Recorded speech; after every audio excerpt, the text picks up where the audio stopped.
will not hide from that. I believe he is the Messiah and the only way to life. And who are you? Are you one of the spies of the chief priest? Or are you someone who's trying to hunt us down? I mean, if you are, I will go. Oh, okay. So you are a believer too? Well, then we are brothers. I am so glad that you were here. There's not many of us here in Bethlehem. Our numbers are small, but we are growing. We meet every morning and we go out together and we tell everyone of the Messiah. We tell everyone that the Christ has come.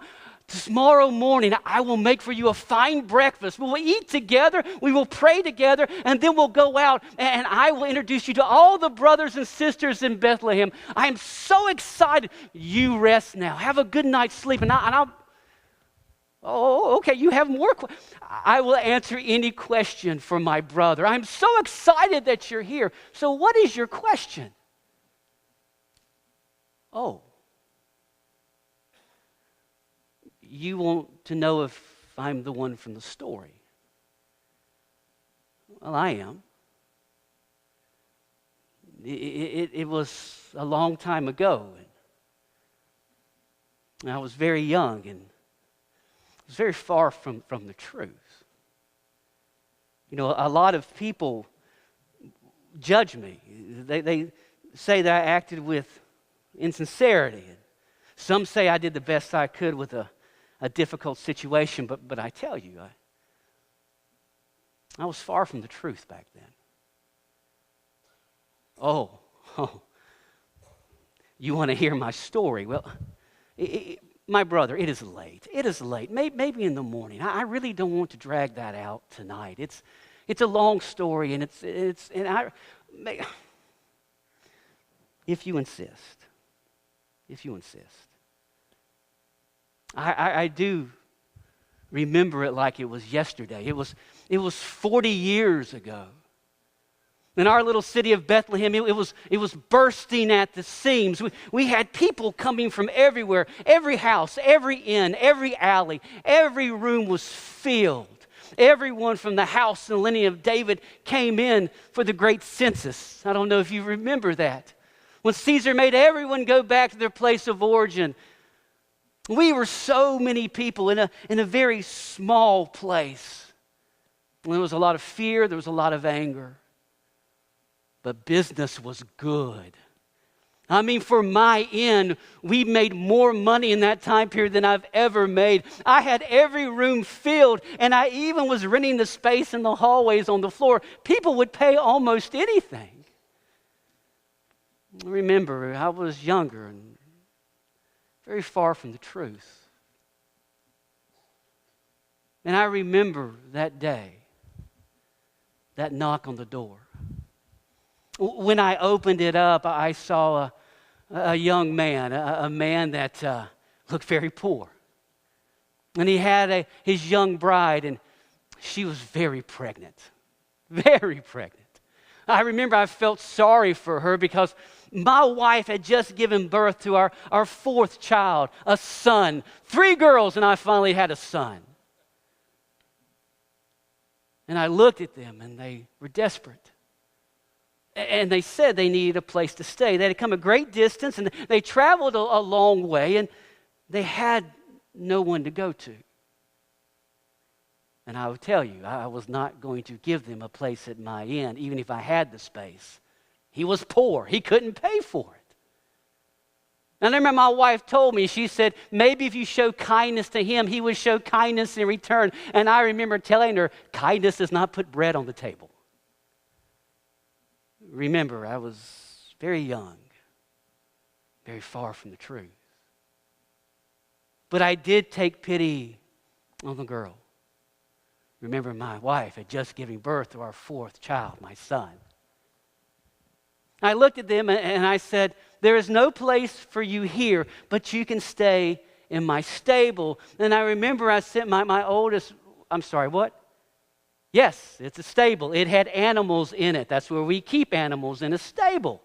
And there were animals there, and it smelled like a stable. But my oldest daughter, she would come in through the night, maybe once or twice, and remove the bad straw and put clean straw in. It was better than what they had. So that's what I thought. And then I remembered that he came. Oh, no. I was not out there. I did not see it. In fact, my oldest daughter, she told me what she saw. She came in and saw the young mother wrapping him up in strips of cloth and placing him in the trough where we feed our cow. Oh, no. My daughter did not believe she saw a miracle. I mean, babies are born everywhere. Babies are born in fields. Babies are born on the roads. Babies are born in houses. Babies are born in stables. Babies are born.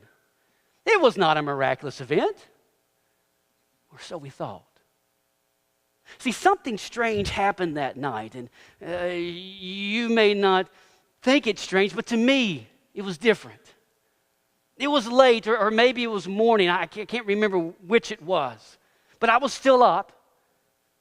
And I saw shepherds coming into town. You know shepherds, dirty, thieving shepherds. You can't trust the shepherd when they come into town. They're always up to no good. They're trying to steal your stuff. So I watched them. And they came into my stable. So I snuck out there to see what they were going to do, because I knew they were going to take maybe some of my animals. So when I got out there, I saw something different. These hard shepherds are bowing down before this baby. Like he was a king, like he was Caesar himself. And I remember looking at their faces, their hard faces. They had lines in it from years of being outside. And their faces, which were generally beaten, their faces that were gently worn down, they were shining with joy. And they told the girl that they were in their fields, and angels, messengers of God, came to them and told them to come worship in my stable. I laughed. Messengers of God coming to them. That he was going to be the Messiah, the promised one of God, the good shepherd that God had promised for generations. Oh. It was a sight to see. I mean, if you could see what, oh, did I believe in the Messiah? Of course I believed in the Messiah. Every Jew believes in the Messiah. We knew that he would come back. We knew the Messiah would come and he'd be a military leader, that he would be a great king like David, rising Israel back to prominence, or that's what we believed. He would come, but not as a baby in my stable. He'd come somewhere, he'd come sometime, but not that night. No, I did not believe the shepherds, but they believed. They ran out excited that night, and they told everyone that they could meet, waking people up that the good shepherd, the Messiah, had come, that God's promise had been fulfilled. It was quite a sight. Well, as most things, as time passed, it could have been days, it could have been weeks, it may have been months, maybe even years. I don't know. But I knew that Bethlehem got a little bit back to normal. Some of the people left. Things started quieting down. But then, something really strange took place. Out of nowhere, this caravan from the east came. Camels and servants. This huge ruckus rolling through Bethlehem, and leading this caravan were these men that had great wealth and great prestige. And they're asking, where is the king? Where is this king? We've come to worship him. And they came to me. And they say, where is the king? And I said, I had no idea where the king is. Go to Herod in Jerusalem. It's not that far from here. That's where the kings are at. And he said, we've been there. And we followed the star to here. And here's the king somewhere. And we want to worship him. And we want to give him gold and frankincense and myrrh. Do you know how expensive that is? Somebody can live years off of that. I was about to bring my son out, who hadn't been born for that long, and say, here's your king. I'll take your gifts. I was young and I was far from the truth. But I knew that would not be a good idea. Oh. But then dark times came to Bethlehem. They came to my household. See, after that caravan left, something happened. Herod, do you remember Herod? Always afraid that his kingdom was going to be taken over. Well, he commanded that every child under 2 be killed. Because he was afraid that whatever that child was going to take his kingdom. In those couple of days, many families lost their children, including mine. My 4th child, my son,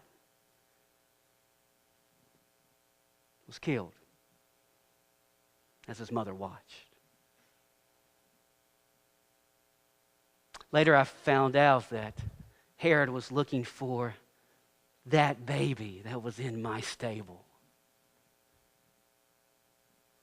And then I found out that they escaped and went to Egypt. And I became so angry. I became so bitter. People would come and ask me, have you heard any more about the king that was born in your stable? And I say, I don't care. I don't care because God doesn't care about me. Because if He cared about me, my son would still be here. And all I can tell you is for the next 30 years, I was angry. For the next 30 years, I was bitter. For the next 30 years, I was in darkness. But then I heard about this amazing rabbi who was in Galilee. And he was totally different than the others. He was teaching the law of Moses different. He saw God's love different. He talked about the Messiah different. And he talked about how we could have a relationship with God. Some said he did miracles. Some said he was the Messiah. I didn't care. But then I heard he was the boy that was born in my stable. And I wanted to meet him. I wanted to confront him. I wanted to go to him and look at him in the eye and tell them what happened to my family and the families of Bethlehem because of him. I heard he was in Jerusalem, which is not that far from our town. So I traveled up there. And when I got to Jerusalem, I saw that he was sitting down and he was teaching. And the crowds were all around him. And I said, I'm going to wait. I'm going to wait till he's finished. I'm going to wait till he's done. And then I'm going to confront him. And then I listened to him teach. And he talked about love. God's love for me. And he talked about forgiveness. That because God forgives, we can forgive others. And I remember as I was listening, he looked right at me. He looked at me. And I looked into his eyes and I saw wisdom. And I saw love. I saw power. I saw eternity. And I know you won't believe me, and you know you're going to think I'm crazy, but it's true, it happened. He said nothing to me, but I heard him. I heard his voice in my head. It was like he was talking directly to me. And he said in a strong, soft voice, yes, your son died and I lived. But when the time is fulfilled, I will die for you and all men, that you may have a relationship with God through me. And that's what he did, my friend. That's what he did for you and me. Several days later, he died on the cross, paying the penalty of my sin and your sin, taking the wrath of God for us so we would never have to experience it. That if we come to him in faith, we can be reconciled with God and be in his presence forever. Think about it. 40 years ago, God himself was born in a stable, my stable. And in it he grew to wisdom with God and man, always obeying the will of the Father. His critics taunted him. His enemies, they hated him. His friends abandoned him, and he died alone on a Roman cross. But the grave could not keep him. Death could not hold him. His critics could not silence him, and his enemies could not stop him. And he defeated death and arose from the grave. And I know that he's alive because he's in me. See, that day when I believed, I changed. The hurt for my son was still there, but I was no longer bitter. I saw people different and wanted to love them. I even run my inn differently. Anyone who comes, I sit and want to talk to them about the Messiah, about the Christ, and tell them what he's done for me, he can do for you. My friend, don't you want to have a relationship with God through the Messiah? Don't you want him to release you from your sin and your pain and your darkness? Don't you want him to transform your life the way he's transformed me? My friend, don't you want to do that? Oh, I forgot. You believe in the Christ. We are brothers. Oh, my brother, I am so sorry. I forgot who you were. My brother, sleep tonight, rest tonight, for in the morning we will have a grand breakfast, and we will go out after that, and I will introduce you to the brothers and the sisters in Bethlehem. And together we will tell everyone about the Christ, about the Messiah, and what he's done for us. Is there anything more glorious than to tell others what he has done for us?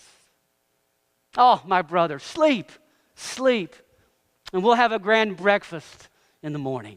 Till the morning.